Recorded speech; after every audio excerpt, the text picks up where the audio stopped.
Halo pemirsa Jawa Pos TV, apa kabar? Saya Rizal Nugraha menyapa Anda dalam Bincang-Bincang. Baru-baru ini Wali Kota Surabaya Eri Cahyadi melakukan sidak ke sejumlah minimarket modern dan menuai reaksi cukup banyak dari publik warga Surabaya dan bahkan video-videonya juga sudah menjadi konsumsi dari media-media pemberitaan secara nasional.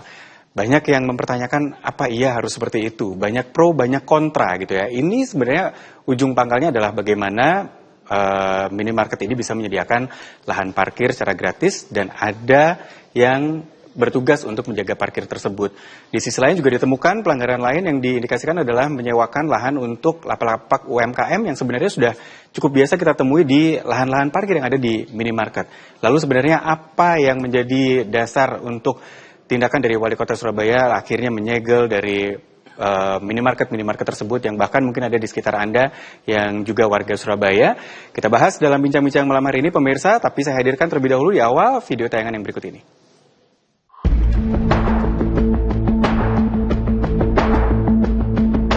Pemerintah Kota Surabaya baru-baru ini gencar melakukan peninjauan kawasan parkir di area Modern Market. Pasalnya, area lahan parkir yang disediakan oleh pengusaha kerap menjadi praktek operasi juru parkir liar.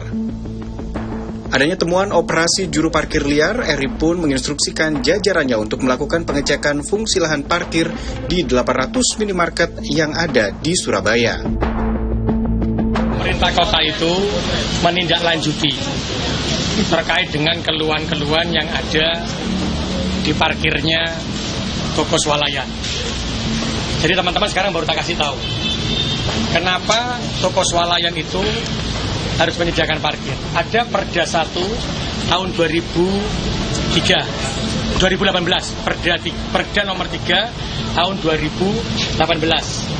Di sana disebutkan bahwa semua tempat usaha, semua bangunan harus memiliki tempat parkir. Di pasal 14-nya maka disebutkan di sana di ayat 1H bunyi di pasal 14 itu, semua tempat parkir yang di luar ruang jalan harus disiapkan oleh pemilik usaha. Di ayat hanya bunyi disediakan petugas parkir resmi dan menggunakan identitas dari perusahaan itu, gitu ya. Sehingga apa? Semua tempat usaha harus memiliki itu. Yang kedua, di perwali kita yang mengatur khusus toko swalayan, di perwali kita bunyi, di perda kita, di Perda 1 tahun 2023. Di situ disebutkan toko swalayan harus menyediakan tempat parkir. Nah, berarti harus mengacu kepada Perda nomor 3 tahun 2018, maka menyediakan petugas parkir yang menggunakan identitas. Dan ketika dia mengajukan izin, maka dia mempunyai kewajiban dan janji di izinnya itu menyediakan petugas parkir. Di perwali kita 116 menindaklanjuti Perda nomor 1 tahun 2023, ada perwali 116 tahun 2023. Tempat parkir boleh digunakan untuk UMKM dan dihitung lagi perhitungan parkirnya dengan biaya UMKM gratis. Tidak boleh disewakan. Betul. Nah, betul Mas Iki? Betul. Tak hanya itu, dalam operasi gabungan yang dipimpin langsung oleh Wali Kota Surabaya Eri Cahyadi, tak hanya menemukan praktik juru parkir liar, namun juga pengalihan fungsi izin lahan parkir yang justru digunakan bisnis sewa lapak bagi pelaku usaha menengah. Mengetahui hal itu, Wali Kota Surabaya Eri Cahyadi pun mengeluarkan larangan bagi pemilik minimarket menyewakan lahan parkir mereka untuk usaha. Akibatnya sejumlah lahan minimarket pun terpaksa harus disegel. Eri mengatakan langkahnya menutup minimarket yang tidak ada jukir resmi tersebut sudah sesuai dengan Perda nomor 3 tahun 2018, Perda nomor 1 tahun 2023, dan Perwali Surabaya nomor 116, di mana parkir yang di luar ruang jalan harus disiapkan pemilik usaha dan juga harus menyediakan petugas parkir resmi dan menggunakan identitas perusahaan. Tak hanya itu, Eri juga menyebut dalam Perwali 116 tahun 2023 yang menindaklanjuti Perda nomor 1 tahun 2023 juga disebutkan bahwa tempat parkir tidak boleh disewakan untuk orang yang berjualan. Heri mengungkapkan sanksi terberat yang bisa menjerat pelanggarnya yakni pencabutan izin usaha. Lantas bagaimanakah langkah Pemkot dalam melakukan bersih-bersih juru parkir liar dan bagaimana langkah Pemkot dalam memberikan solusi atas dampak pergerakan pelaku usaha jika nantinya banyak minimarket yang disegel akibat melakukan praktek sewa lahan? Kita bahas dalam Bincang-Bincang.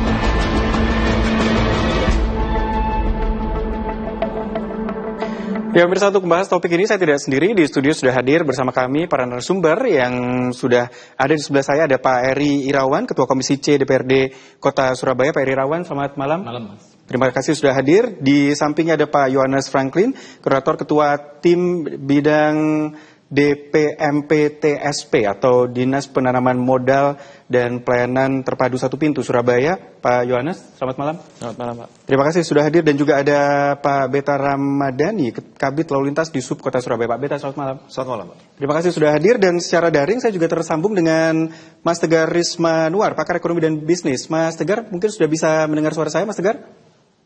Malam Mas Ustaz. Selamat malam Mas Tegar.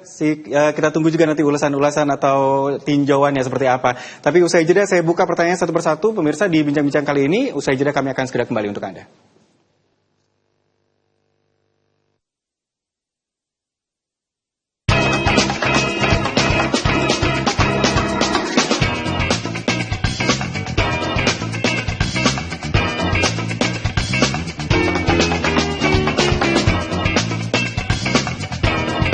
Untuk Anda warga Surabaya mungkin juga sudah melihat gitu ya, minimarket yang ada di sekitar Anda, mungkin termasuk yang ada pita, itu bukan polis lain, tapi itu adalah pita yang dimiliki oleh Satpol PP sebagai bentuk segelnya. Tapi beberapa yang saya lihat, saya pantau dalam perjalanan saya ke studio ini tadi, memang ada beberapa yang masih ada pitanya meskipun minimarketnya tetap beroperasi. Nah, ini sebenarnya apa yang menjadi landasan dan apakah memang cukup kuat untuk menjadi landasan penyegelan tersebut? Saya ke Pak Eri langsung. Pak Eri Irawan mengomentari tindakan dari Pak Eri Cahyadi gitu ya. Ini masyarakat Surabaya terbelah, Pak. Jadi banyak yang merasa, kok kayaknya berlebihan ya. Kok kayaknya nggak harus rumit itu ya. Pak Eri sendiri melihatnya seperti apa? Ya, kita di DPRD itu mendasari upaya mendorong penataan parkir ini ada pada dua aspek, Mas. Yang pertama adalah keresahan masyarakat. Jadi ini kan banyak sekali keluhan, termasuk di kami, di Komisi C itu banyak sekali keluhan soal parkir. Soal penataan parkir. Jadi ini menjadi awal saya kira untuk kita bersama-sama mendorong penataan parkir di Kota Surabaya. Itu yang pertama. Kemudian yang kedua adalah soal penegakan perda. Jadi semua kan harus berlandaskan pada perda. Perda ini adalah produk hukum yang disepakati bersama antara pemerintah kota dan DPRD Kota Surabaya. Nah, di dalam Perda nomor 3 tahun 2018 itu jelas sekali disebutkan bahwa pemilik usaha yang melakukan usaha di luar ruang milik jalan parkir itu harus memiliki izin tempat parkir, Mas. Oke. Ya, izin tempat parkir. Nah, kita cek di data, ternyata dari 800 toko swalayan di Surabaya ini yang punya izin tempat parkir tidak lebih dari 30. Dari 865 itu tidak lebih dari 30. Jadi tidak sampai 3% yang memiliki izin tempat parkir. Nah, itu faktanya ya? Faktanya itu. Nah, kenapa izin tempat parkir ini penting? Karena izin tempat parkir ini akan menjamin adanya standarisasi kualitas pelayanan parkir. Apa itu standarisasi kualitas pelayanan parkir? Yang pertama ada petugas parkir resminya. Kemudian yang kedua ada rambu-rambu parkirnya. Kemudian ada kualitas pelayanan di SOP-nya, standar pelayanan minimal soal parkir itu ada. Dan nanti ada pembinaan dari Dinas Perhubungan karena dia sudah ada izin tempat parkirnya. Pertanyaannya adalah kenapa lebih dari 95% minimarket ini tidak mau mengurus izin parkir? Apakah karena dia tidak mau bertanggung jawab soal urusan keamanan konsumen yang datang? Apakah karena dia tidak mau menyediakan petugas parkir? Ataukah dia memang tidak mau terikat aturan? Dan juga jelas, ini nanti dari DPM TSP akan menjelaskan juga bahwa ketika izin tempat parkir itu terbit, di dalam salah satu klausulnya itu adalah wajib mengganti kehilangan, Mas. Ketika ada kerugian-kerugian, misalnya ada curian nomor dan lain segala macam. Jadi itu mengikat sekali aturannya. Sebenarnya yang dilakukan oleh Pemkot Surabaya bersama dorongan dari DPRD ini adalah untuk menjamin keamanan konsumen, keamanan masyarakat Kota Surabaya. Itu yang pertama, sekaligus sebenarnya melindungi kepastian usaha ini secara berkelanjutan. Karena kalau tempat usaha ini kemudian sudah punya izin lengkap dan segala macam, otomatis dia akan sustain. Jadi sebenarnya untuk pengusaha sendiri. Nah, kemudian ada pertanyaan di masyarakat, Pak, ini kan sudah bayar pajak parkir, kenapa kok disuruh menyediakan petugas parkir? Ya, itu yang ada dalam masyarakat adalah ini kan katanya sudah bayar pajak parkir sehingga parkir bisa gratis, selesai sampai situ. Ternyata enggak. Ternyata gitu enggak. Ya. Nah, karena apa? Ini kan sebenarnya pro kontra ini terjadi karena kita ini menormalisasi kesalahan, Mas. Menormalisasi kesalahan bertahun-tahun. Apa itu kesalahan? Yang pertama adalah ya terserah minimarketnya dong. Ketika dia sudah punya lahan parkir, ya dia mau punya petugas parkir dan segala macam terserah dia. Padahal urusan parkir ini kan terkait dengan lalu lintas dan lalu lintas itu diatur oleh negara. Negara harus hadir di dalamnya. Nah, itu yang kemudian kita menormalisasi kesalahan termasuk masyarakat kan inginnya tidak ada jukir, kemudian juga gratis. Nah, ini kan kemudian ketika ada kehilangan, kemudian soal arus mobilitas keluar masuk minimarket segala macam itu kan harus diatur oleh negara. Nah, kalau kemudian semua lepas tangan, minimarket mau lepas tangan hanya dengan kemudian memasang parkir gratis begitu, nah itu kan juga menjadi problem. Dan perlu kita sosialisasikan juga di sini, ternyata pajak parkir yang dibayarkan oleh minimarket juga tidak besar-besar amat, hanya sekitar 175.000 sampai 250.000 per bulan. Oke. Nah, kepada pemerintah kota. Jadi ini kemudian menjadi PR apakah dengan hanya membayar 175.000 kemudian bisa lepas tangan terhadap urusan keamanan konsumen yang datang. Oke. Jadi mungkin sebenarnya dengan angka itu sudah angka segitu bukan nyari aturan Pak. Memang segitu. Memang ya? segitu. Jadi sebenarnya angkanya memang mungkin nggak besar, tapi pihak minimarket punya tanggung jawab besar yang lain termasuk menyediakan petugas parkir resmi dari minimarket tersebut dalam case minimarket ini ya. Akhirnya dari situ kan timbul pertanyaan. Masalahnya kan di jukir liarnya. Kenapa yang ditutup minimarketnya? Padahal yang akar masalahnya itu ada di minimarketnya. Minimarketnya tidak mau mengurus izin tempat parkir. Sehingga konsekuensi lanjutannya apa? Banyak sekali kehadiran jukir liar. Kalau ada izin tempat parkir, ada petugas parkir resmi, otomatis jukir liarnya hilang. Masyarakat lebih nyaman berbelanja dan otomatis minimarketnya juga akan tumbuh karena masyarakat akan nyaman berbelanja. Oke, ini berarti persepsi sudah bisa diluruskan oleh Pak Irawan bahwa bukan berarti ketika sudah bayar pajak lalu selesai, karena harus ada pasal-pasal yang juga dipenuhi di sana, yang sebenarnya sudah ada aturan itu jelas, dan itu yang selama ini ternyata belum dipenuhi, mengingat sebenarnya pajak itu juga ya angkanya sangat kecil sebenarnya ya, kalau dihitung tidak sampai Rp200.000, tapi sebenarnya ada tanggung jawab lain di mana pihak-pihak tersebut harus menyediakan petugas parkir yang mengatur, menjaga, dan ada tanggung jawab ketika kendaraan hilang pun, tanggung jawabnya adalah pemilik lahan parkir tersebut. Usai jeda kami lanjutkan lagi pemirsa bagaimana kondisi ini bisa terjadi bertahun-tahun dan apakah ini hanya ada di Surabaya saja. Kami akan segera kembali.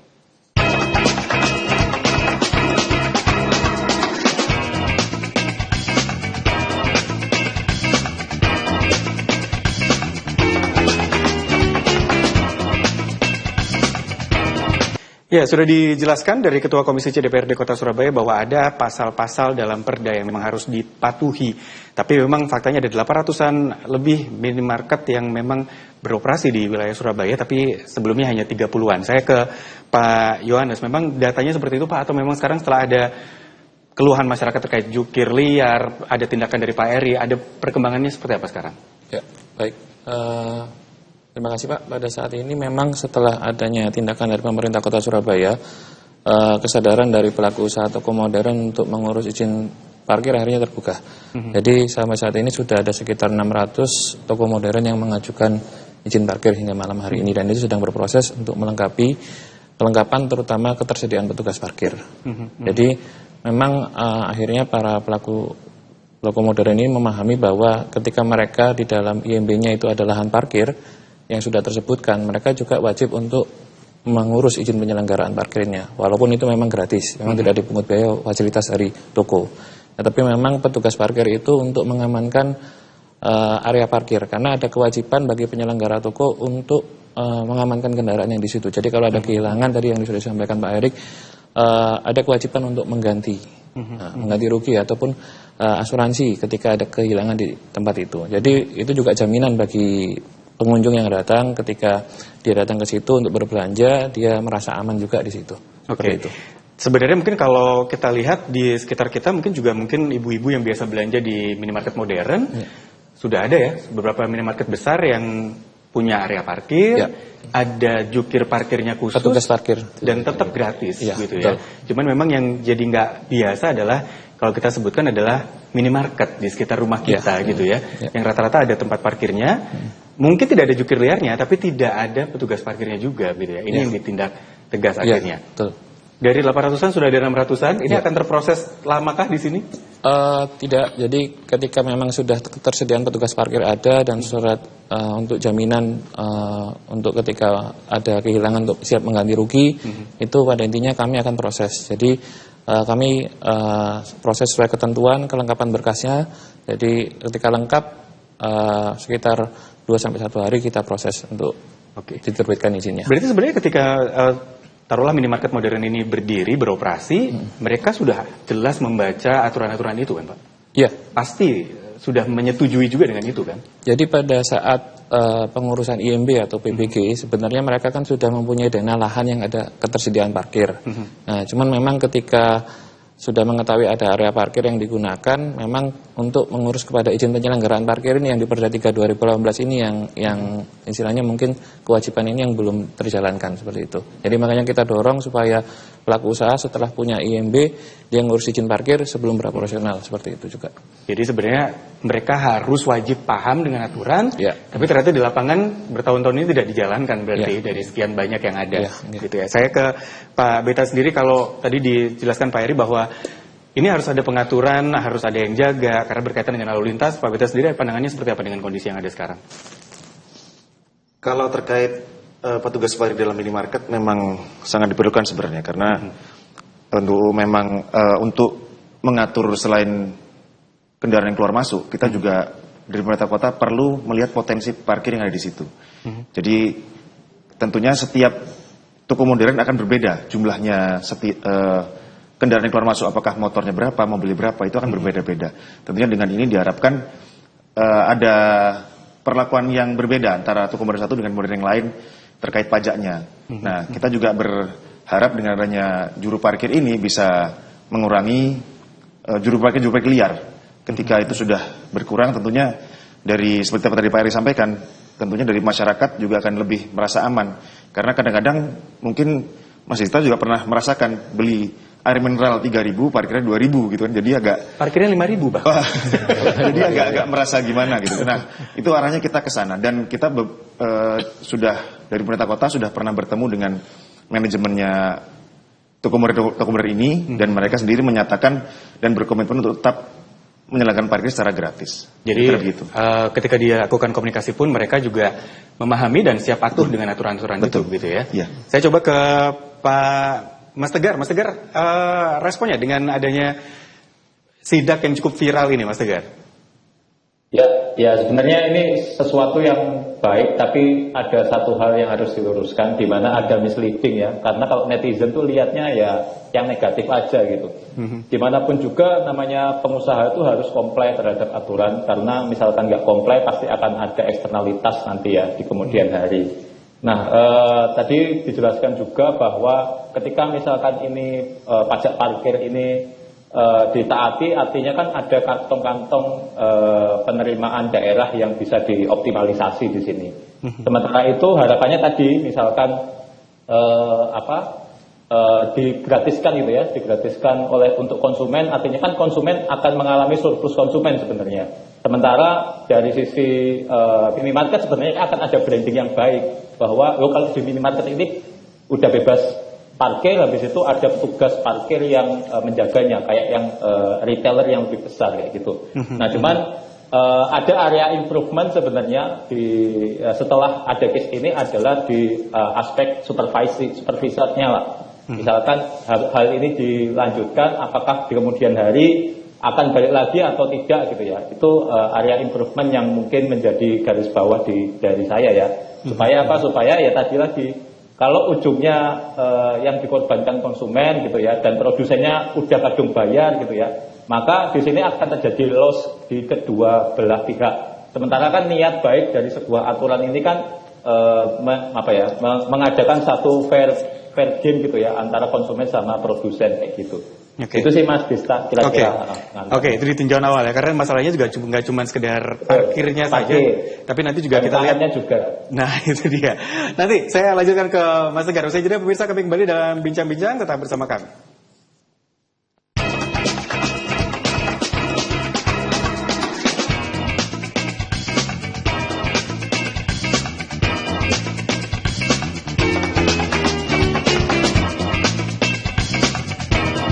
Banyak pihak yang mempertanyakan memang terkait dengan penyegelan yang ada di depan minimarket yang mungkin ada di sekitar Anda, di area-area parkir, termasuk yang diperkarakan adalah apa iya ini harus disegel karena konsumen tadinya cuma butuh pokoknya parkir gratis, nggak ada jukir liar, udah seneng gitu. Padahal ternyata enggak. Hak dari pelanggan tersebut bahkan harusnya ada tukang parkir resmi di sana dan itu diatur oleh Perda. Yang saya ingin tanyakan ke Pak Eri berikutnya adalah yang setumpuk kertas yang sedang dipangku oleh Ketua Komisi C di sini tadi juga menjelaskan bahwa apa memang aturan ini hanya Perda ini Surabaya saja yang punya atau sebenarnya ada di wilayah-wilayah lain yang juga memiliki aturan-aturan seperti ini. Karena sekali lagi saya keliling Indonesia rasanya belum pernah nemu ada jukir resmi bertuliskan jukir resmi di minimarket. Kalau supermarket oke lah, tapi kalau di minimarket saya nggak ketemu. Ya, tadi 2 hari ini saya sampling di lebih dari 20 kabupaten kota, baik itu di Jawa Timur dan di luar Jawa Timur, dan saya kira perda perparkirannya kurang lebih senada. Jadi ini saya cek, saya tunjukkan di beberapa perda ya, cuma saya tutup kota kabupatennya. Dan isinya sama, jadi untuk luar ruang milik jalan itu harus ada petugas parkirnya, harus ada izin tempat parkirnya. Ini untuk apa? Untuk memastikan negara itu ikut hadir mengatur tadi, karena kaitannya parkir ini dengan lalu lintas sangat erat, plus keamanan oleh konsumen. Nah ini yang kemudian harus dipahami oleh masyarakat juga, karena ini untuk kebaikan semuanya. Kita tidak bisa membayangkan Mas misalnya ya, kita hidup dalam sebuah kota yang tidak ada aturan yang ditegakkan. Nah, jukir liarnya merajalela, kemudian masyarakat abai. Kita kan misalnya keluar dari minimarket itu kan mau nggak ngasih jukir kan, meskipun dia liar kan sungkan gitu. Nah kemudian kalau misalnya nggak ngasih kemudian bentrok, kan orang-orang kadang malas bentrok. Nah ini kan kemudian kita normalisasi gitu. Kita ini kan sudah pada tahap berdamai dengan jukir liar. Yaudahlah kita kasih. Nah ini kan harus kita urus, kita tegakkan, kita bersihkan, kita tertibkan dengan bagaimana? Dengan kita mengakomodasi petugas parkir yang resmi. Sehingga ada standarisasi untuk menjamin keamanan. Dan tadi disampaikan oleh Mas Tegar bagus sekali bahwa bagi dunia usaha ini justru membuat bisnisnya sustain. Karena tadi disampaikan kalau dalam ekonomi itu kan ada faktor eksternalitas ya. Faktor eksternalitas ini adalah faktor yang tidak bisa kita antisipasi di kemudian hari terkait dampak negatif soal sosial, lingkungan, ekonomi dan segala macam. Termasuk kalau dalam hal ini, ketika ini kemudian tidak ditegakkan, tidak kita betulkan, itu nanti dampak ke dunia usahanya sangat panjang soal pelanggaran perda. Kemudian soal bagaimana chaos di tempat usahanya karena ada sering sekali bentrok antara jukir liar dan konsumen. Nah ini faktor-faktor eksternalitas yang kemudian justru mengganggu kelangsungan dunia usaha. Dan saya kira kebijakan ini, penataan parkir ini win-win solution Mas. Untuk masyarakat senang karena tidak ada jukir liar. Kemudian untuk dunia usaha juga seharusnya happy karena dia usahanya lebih sustain, lebih tertata dan terregulasi dengan baik. Dan yang ketiga, ini untuk pemerintah kota menghasilkan sebuah tata kelola perparkiran yang jauh lebih baik. Karena ini saya kira lebih awal untuk tahapan kita melangkah penataan parkir ke depan. Saya kemarin koordinasi dengan teman-teman Dinas Perhubungan, ini hanya langkah awal. Setelah ini juga akan ada penertiban terkait parkir tepi jalan umum, termasuk parkir di wilayah-wilayah instansi pemerintah, di puskesmas, di rumah sakit swasta dan segala macam. Ini kita akan dorong untuk kita geradak semuanya kita tertibkan, bukan hanya minimarket. Mumpung lagi semangat-semangatnya juga nih. Betul. Kalau tadi Pak Erioran bilang bahwa selama ini kita sudah berdamai atau menormalisasi jukir liar, justru di momentum ini masyarakat sudah banyak yang nggak damai Pak dengan jukir liar itu, dan ini sebenarnya ternyata sudah ada aturannya begitu ya. Tapi kalau saya coba malah justru sudut pandangnya saya balik Pak, kenapa baru sekarang gitu akhirnya? Ketika memang ini 2018, 2023 gitu. Ya, sebenarnya apakah memang ya kemarin-kemarin dilonggarkan atau gimana melihatnya? Ya kalau soal kebijakan yang bersifat strategis dan dampaknya signifikan itu kan tentu DPRD dan mendorong pemerintah kota hati-hati juga. Karena ini kan terkait dengan konflik sosial di masyarakat, kemudian bisa juga berujung pada mungkin kesalahpahaman di dunia usaha. Jadi memang harus benar-benar hati-hati. Makanya ini baru bisa dilakukan sekarang. Ini momentum yang tepat bagi kita semua untuk bagaimana menata parkir di Kota Surabaya ini lebih baik lagi. Jadi ini momentum tadi disampaikan oleh Pak Beta bahwa soal pendapatan parkir ya yang di luar ruang milik jalan, yang di tepi jalan itu kita juga masih sangat belum optimal. Jadi momentum kita bersama untuk menyadarkan masyarakat, kita jangan lagi mau untuk tunduk pada jukir liar, kita tertibkan semuanya, kita kerangka ekonominya jelas masuk dalam formal semua, sehingga pendapatan ke kota juga jelas, pendapatan ke dunia usaha jelas, kemudian masyarakat happy karena aman semuanya. Dan masyarakat juga harus tahu ternyata ada landasan aturannya yang cukup jelas juga untuk mengatur hal-hal ini, sehingga nggak perlu ada misleading informasi begitu ya. Karena mungkin kalau kita lihat dari manuvernya Pak Heri Cahyadi di awal, mungkin banyak yang mempertanyakan gitu, termasuk saya awalnya begitu. Tapi ketika memang ada lanjutan dari tindakan-tindakan Pak Heri Cahyadi tersebut sebagai Wali Kota Surabaya dan menjelaskan aturan-aturannya, ternyata memang sudah harus mulai tegas dan dijalankan aturan tersebut. Tapi memang kalau kita lihat ada beberapa minimarket yang kadang-kadang parkirnya sampai luber-luber nih ya. Akhirnya saya ke Pak Beta nih. Pak Beta sudah mulai ada respon apa nih untuk memetakan minimarket atau mungkin tempat-tempat parkir yang punya kantong parkir dan cukup merepotkan dengan jalanan, atau apa yang sudah dilakukan sekarang? Sebenarnya dari kami untuk tempat-tempat parkir di toko modern ini sudah ada gambaran. Jadi mana yang ramai, mana yang sepi, dan mana yang sampai mengganggu lintas itu ada. Makanya dengan adanya penertiban ini, seperti tadi masih kita sampaikan bahwa kita lagi semangat-semangatnya nih ke sana. Jadi selain ada penertiban parkir ini, kita juga berharap ke depannya ya akan sustain seperti tadi Pak Heri sampaikan, bukan cuma sustain terkait usahanya, tapi juga sustain terkait pengunjung yang datang karena parkirnya sudah membaik, gitu kan. Nah, ketika sudah membaik, tentunya kita tidak ingin ini kemudian melonggar, karena kadang-kadang ketika sudah ditertibkan sekali, kemudian dapat berapa bulan, berapa tahun, tiba-tiba longgar lagi, ada lagi jukir liar atau bagaimana. Nah, ini arahnya kita nanti akan tetap berkoordinasi dengan jajaran samping, dengan kepolisian, dengan TNI. Seperti kemarin Pak Wali sampaikan ketika ada apel bersama, itu juga kita menggandeng seluruh elemen masyarakat, kita bersama untuk mengawasi ini. Dan Dinas Perhubungan juga akan tetap memetakan, tetap akan keliling, mengawasi tempat-tempat parkir di minimarket ini, di toko modern ini, supaya tetap berjalan sebagaimana mestinya. Kedepannya, tadi seperti disampaikan, kita juga tidak hanya, karena ada pertanyaan, kok toko modern, apakah hanya ini saja? Kok kita merasa dianaktirikan? Ada ungkapan seperti itu. Tapi kedepannya kita akan cek semua parkir-parkir yang ada di Surabaya. Baik, sekarang mungkin fokusnya ke toko modern, tapi kedepannya akan mungkin restoran, mungkin apotik, mungkin hotel, atau apa itu semua akan kita tertibkan. Jadi memang karena tidak bisa semuanya bersamaan, jadi memang harus pelan-pelan mengarah ke sana. Mungkin itu Mas Gita. Berarti aturan ini kan tidak sekedar kita hanya berfokus pada ini ya, misalnya kayak ada restoran, kafe, mungkin juga yang sampai parkiran biasa meluber-luber ke jalan, itu yang sering terjadi, itu pun jadi perhatian juga nanti ya. Dan memang betul kalau Pak Beta bilang konsistensi berarti harus diperlukan di sini supaya nggak, kalau bahasa Jawanya tuman mungkin ya, nggak berulang lagi kejadian pemirsa. Tapi saya harus jeda terlebih dahulu, saya masih akan lanjutkan bincang-bincang usai jeda pemirsa, kami akan segera kembali.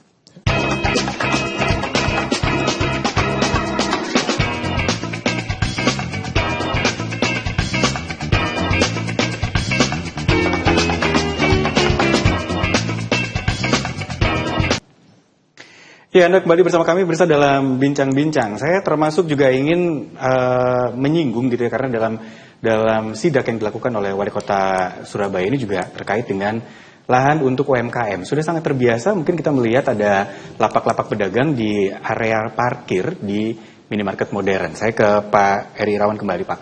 Ini termasuk yang kabarnya gratis. Nah, ini barang gratisnya kadang-kadang suka rawan gitu, Pak. Ini sebenarnya aturannya gimana? Ya, jadi saya juga mencermati ya banyak komentar dari warga net itu mengatakan, loh ini berarti Pemkot nggak pro UMKM dong, kenapa kok ada minimarket yang menyewakan lahan parkirnya untuk UMKM kok disegel. Nah, kemudian loh ini kenapa kok ini kan lahannya milik minimarket, sesuka-sukanya minimarket dong untuk menyewakan atau bagaimana. Nah, itu yang kemudian harus kita luruskan ya. Yang pertama ada Perda nomor 1 tahun 2023 tentang perindustrian dan perdagangan, itu di dalamnya mengatur soal area parkir swalayan. Nah, di dalamnya boleh memanfaatkan area parkir untuk lokasi usaha mikro, tetapi dengan syarat apa? Gratis. Nah, justru disinilah negara hadir untuk menjembatani antara korporasi raksasa. Minimarket ini kan korporasi raksasa, Mas. Kalau kita hitung valuasinya se-Indonesia itu, kalau kan dia tercatat di Bursa Efek ini dua-duanya yang paling besar ini. Dan valuasinya saya cek tadi di Bursa Efek Indonesia sudah di atas 100 triliun. Nah, ini korporasi raksasa yang kemudian masih menyewakan lahan parkirnya untuk UMKM dengan biaya. Kemarin ada yang waktu Pak Wali sidak itu ada yang sampai hampir 900 ribu per bulan. Untuk beberapa UMKM bahkan bisa sampai hampir 5 juta per bulan. Ini kan kemudian negara harus hadir untuk menjembatani. Makanya ada Perwali 116/2023 yang mengatakan bahwa boleh dimanfaatkan untuk usaha mikro tetapi gratis. Nah, ini yang kemudian kemarin disalahpahami, loh ini usaha sudah berat, ekonomi sudah berat kok nggak boleh menyewakan ke UMKM. Nah, ini yang kemudian harus, ya sekali lagi, kita menormalisasi kesalahan toko modern. Sesuai ke gue dong, ini lahan-lahan gue mau saya sewakan, mau bagaimana terserah. Padahal disinilah negara hadir untuk menjembatani. Gitu.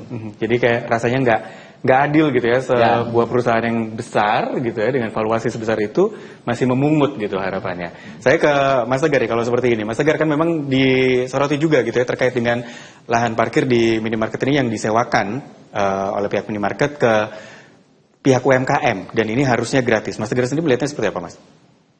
Ya, ini kan bisa jadi ada misleading antara pemilik minimarket dengan aturan gitu ya. Kan kita tahu bahwa jaringan retail ini kan ada opsi untuk dibeli ya, franchisee gitu, dan franchise-nya. Nah, sebagai pengusaha yang logik ya pasti gimana mengoptimalkan profit gitu ya, atau memaksimalkan benefit yang bisa diambil. Maka bisa jadi ada satu misleading antara manajemen di minimarket dengan owner gitu ya. Ownernya udah punya blueprint bahwa nanti di lahan parkirnya tak bikin skat-skat untuk jualan warung atau ya makanan-makanan atau UMKM yang ada di situ. Sementara bisa jadi juga GM-nya gitu ya, GM yang ada di minimarket juga tidak tahu gitu ya.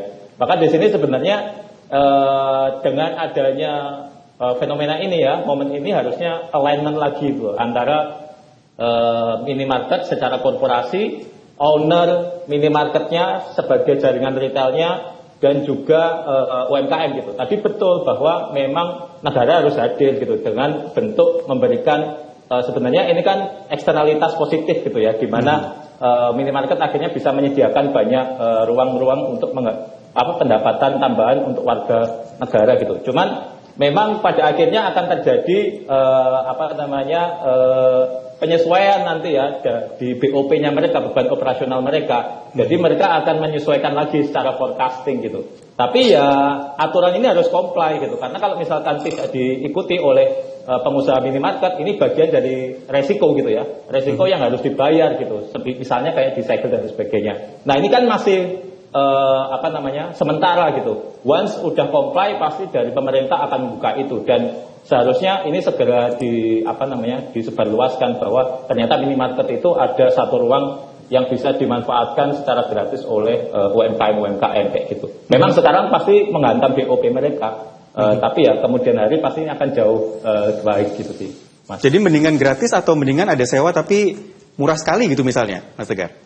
Kalau sewa murah sekali ya nanti tetap kena perda. Wong di perdanya bilang nggak boleh ada sewa. Nggak, maksudnya apakah mungkin perdanya perlu direvisi misalnya gitu? Karena kalau gratis kan juga nanti ada perhitungan tertentu juga. Jangan-jangan nanti barang yang dijual jadi naik gitu misalnya, konsumen juga yang nanggung misalnya. Ya, itu kan akhirnya akan ada diskusi terkait regulasi dan tata kelola di aspek itu, dan pasti akan membutuhkan waktu yang lama juga gitu. Okay. Maka hari ini ya mau nggak mau akan menghantam pengusaha gitu. Mereka akan menyesuaikan kembali laporan keuangan setiap bulannya, dan ya akan menyesuaikan di aspek operasional setiap keseharian mereka. Jadi mau nggak mau diikuti dulu gitu ya? Iya, mau nggak mau, daripada nanti disegel malah nggak bisa ada belanja. Itu kalau disegel dockingnya gimana gitu kan? Dari sisi minimarket kan padahal docking dari truk untuk ngisi lagi gitu kan, setiap malam itu kan berjalan. Kalau nanti diparkir di luar juga akan mengganggu. Jadi ya mau nggak mau itu pasti dikejar. Buktinya tadi ada 600 kan, 600 yang sedang mengurus itu. Baik. Ya. Saya ke Pak Yo lagi, berarti Pak Yo kalau terkait dengan hal ini apakah juga ketika ada komunikasi dengan pihak-pihak pengusaha, apakah ini menjadi satu keberatan tertentu atau memang udah siap juga mereka untuk mengikuti aturan? Ya, jadi terkait dengan kewajiban kemitraan ya. Jadi memang pelaku usaha itu wajib untuk mendukung usaha mikro kecil. Ya. Jadi sebenarnya itu juga menjadi sebuah kewajiban yang ada di dalam bisnis ya. Di pemerintah itu ada namanya PP 5 tahun 2021, penyelenggaraan perizinan berusaha berbasis resiko. Itu ada kewajiban LKPM atau laporan kegiatan penanaman modal. Nah, di situ itu ada laporan yang menjelaskan tentang kemitraan. Sebenarnya ketika pelaku usaha itu menyampaikan di LKPM-nya kami sudah bermitra mendukung UMKM, itu sebenarnya sebuah bentuk bagaimana pelaku usaha itu juga peduli dengan usaha-usaha kecil yang ada di lingkungannya, seperti itu. Jadi sebenarnya kewajiban itu sudah tertuang di dalam peraturan pemerintah pusat, karena pemerintah sendiri sudah mendorong agar usaha besar bisa mensupport yang kecil. Jadi emang bentuk dukungan itu bukan sekedar menyediakan lahan untuk lapaknya? Bisa juga untuk mempromosikan barang yang ada milik UMKM seperti itu. Jadi memang beberapa toko modern juga pernah mempromosikan barang-barang UMKM itu juga ada di situ seperti itu. Memang harapannya ketika membantu itu ya istilahnya mensupport agar bisnis ini berkembang seperti itu. Pak Eri gimana nih Pak kalau penerapannya di lapangan ternyata banyak yang masih menyewakan seperti ini? Memang prakteknya masih banyak yang menyewakan ya. Kemarin saya menemukan kasus itu ada. Ini kan artinya dia bukan kategori UMKM menengah lah dia. Karena sebenarnya kalau domainnya kota kabupaten itu kan usaha mikro, bukan menengah dan kecil dan menengah. Jadi usaha mikro sebenarnya. Saya menemukan kasus itu ada pengusaha dari Kecamatan Sawahan. Dia punya beberapa gerai atau tenan di beberapa minimarket, termasuk di wilayah Sukolilo. Jadi dia punya di Sawahan, punya di Sukolilo, dan punya di beberapa titik lagi. Nah, ini kan disewakan. Padahal ini kan menyalahi atau kira-kira ya kurang pas lah dengan semangat kita semua untuk memberdayakan UMKM. Maka disampaikan juga kemarin kita dorong pemerintah kota agar yang lahan yang seharusnya digratiskan ini untuk UMKM yang ada di sekitarnya. Jadi misalnya minimarket ini ada di RW 1, maka dia harus memberdayakan atau mengakomodasi UMKM yang ada di wilayah RW 1. Sehingga tercipta bukan hanya untuk menumbuhkan UMKM, tapi juga harmoni sosialnya tercipta. Jadi ini memang aturan sudah ada, memang harus dijalankan, dan sebenarnya ini juga berpihak pada usaha mikro dari masyarakat sekitar tempat minimarket modern tersebut ada. Baik, saya masih ada segmen berikutnya untuk membahas topik malam hari ini. Pemirsa, usai jeda kami akan segera kembali dalam bincang-bincang.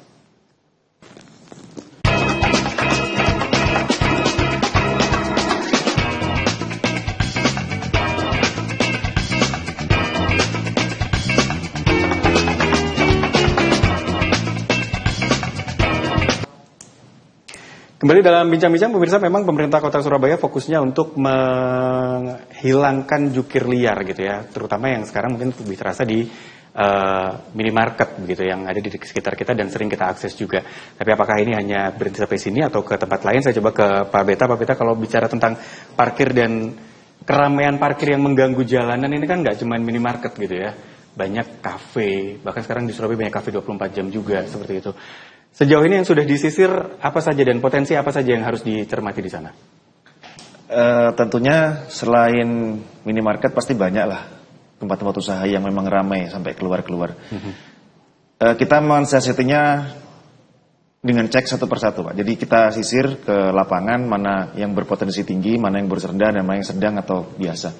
Nah, ketika kita menemukan hal seperti ini, kita arahkan mereka wajib untuk memasukkan semua parkir ini ke dalam. Jangan sampai mereka ada di luar, jangan sampai mereka mengganggu arus lalu lintas. Karena ada beberapa ketika ada kegiatan, mereka parkir sampai di luar sampai meluber.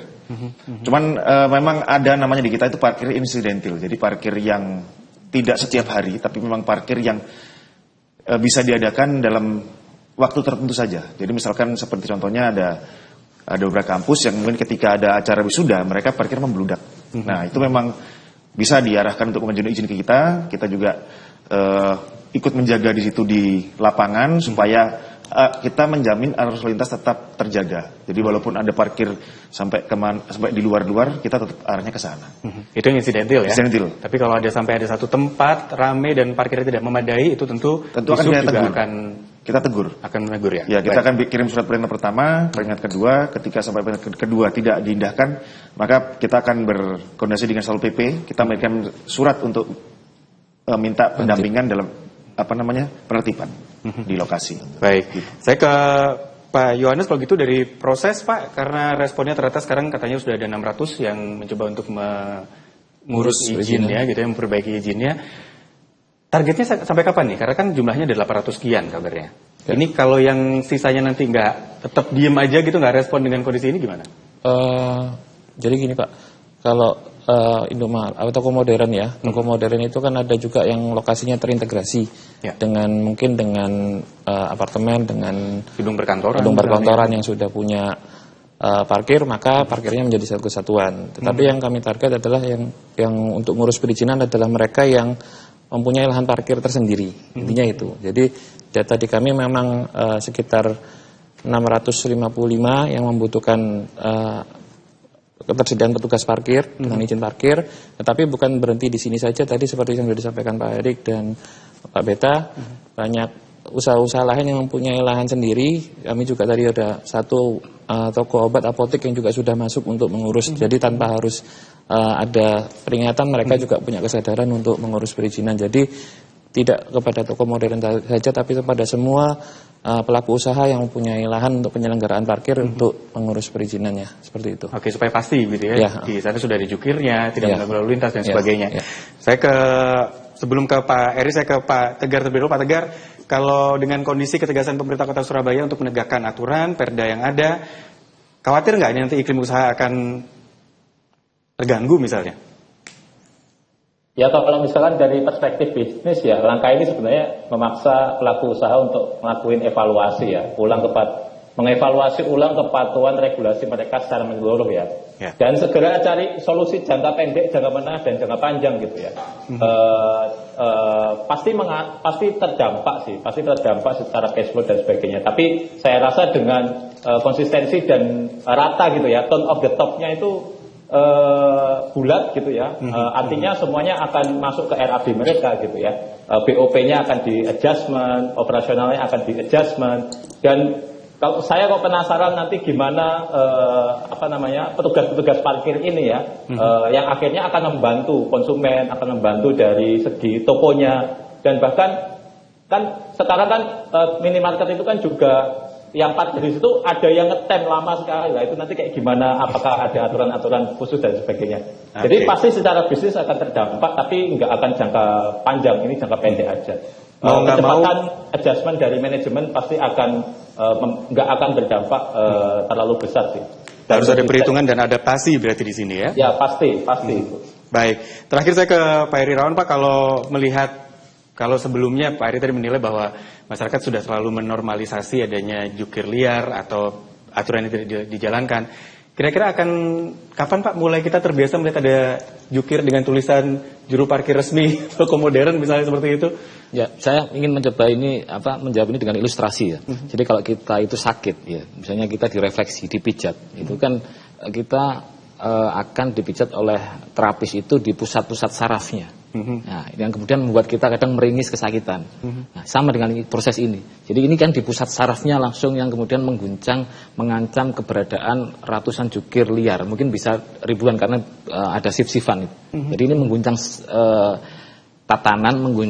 tatanan sosial yang salah, sehingga kemudian memang wajar kalau ini gaduh. Tapi yang namanya perubahan kan memang pahit. Tapi mari kita membayangkan, ini tadi disampaikan oleh teman-teman, sudah ada 600 minimarket yang mengurus izin. Jadi ini nanti kalau misalnya ada 865 yang berjalan, ada petugas parkir, ramah, kemudian tidak ada jukir liar otomatis, dan aman bagi warga, itu hanya satu titik awal. Kemudian saya kemarin sudah koordinasi juga dengan Dinas Perhubungan, minggu depan akan disisir jukir-jukir liar yang lain. Nah, kita akan membayangkan bagaimana daerah Embong Malang itu pendapatan parkirnya optimal. Kemudian tidak ada jukir liar di wilayah titik-titik tertentu, misalnya di sekitar rumah sakit milik pemerintah. Nah, kita akan membayangkan sesuatu yang bagus ya, yang kita kira yang Surabaya yang kita idam-idamkan. Tapi tentu ini butuh proses, dan saya sampaikan tadi, ketika ini dipencet pusat sarafnya tentu semua akan sakit, dan ini agak gerunjal-gerunjal dikit lah. Tapi nggak masalah, ini bagian dari dinamika, dan saya di DPRD mendorong pemerintah kota untuk terus tough, dan kita harus berani melawan jukir liar dan menata parkir ini secara lebih optimal. Dan masyarakat juga bisa beradaptasi dengan kondisi ya, supaya tahu juga bahwa sebenarnya kalau kita belanja ke minimarket di sekitar rumah kita, itu yang seharusnya justru ada jukir resmi. Meskipun itu gratis parkirnya, tapi tetap harus ada jukirnya. Jadi nggak cuma sekedar tempat parkir kosong, nggak ada jukir liarnya, nggak ada jukirnya juga, tapi harus ada jukir resminya, karena pihak pemilik lahan parkir juga bertanggung jawab atas keamanannya. Pak Eri Rawan, terima kasih sudah hadir bersama kami. Pak Yohanes, terima kasih. Dan juga Pak Beta, terima kasih. Mas Tegar, secara daring juga terima kasih sudah memberikan ulasan-ulasannya hari ini, Mas. Kita jumpa lagi lain waktu, Mas Tegar. Sehat selalu. Terima kasih. Baik, terima kasih pemirsa sudah bersama kami dalam bincang-bincang. Mudah-mudahan konsistensi pemerintah Kota Surabaya juga bisa terus dilakukan agar potensi pendapatan parkir juga bisa terus ditingkatkan untuk PAD dari Kota Surabaya itu sendiri. Saya akhiri bincang-bincang malam hari ini, pemirsa. Terima kasih atas kebersamaan Anda. Sampai jumpa.